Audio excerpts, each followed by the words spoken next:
Welcome to Blizzard Fire. We hope this video helps fire up your solution. You'll start in safe mode to isolate problems. First, make sure you're signed into an administrator account and the laptop is plugged in. Once ready, back up any critical files to an external drive or cloud.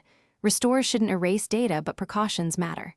Then access Advanced Startup. Hold Shift and choose Restart, or press F8 on older PCs. Select Troubleshoot right arrow Advanced Options, right arrow Startup Settings, right arrow Enable Safe Mode. Once the system boots into safe mode, continue to the restore steps. Now that you're in safe mode, run a quick malware scan with Windows Defender or a trusted offline scanner to remove interfering software. Next, open System Restore from Control Panel, right arrow Recovery, right arrow Configure System Restore, or run rstrui. exe. Choose a restore point created before the problem began, read the description and timestamp to confirm.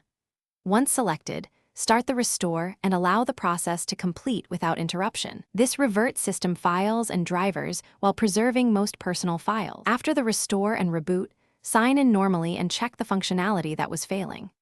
Make sure device drivers, network, and applications behave as expected. If something broke, you can undo the restore from System Restore or pick an earlier point. If the restore fails or the system won't boot, return to safe mode and open an elevated command prompt to run chkdsk/f and sfc/scano to fix disk and system file errors. That troubleshooting tip often clears stubborn restore failures. Then retry a different restore point. Thanks for watching. If you found this helpful, don't forget to like and subscribe.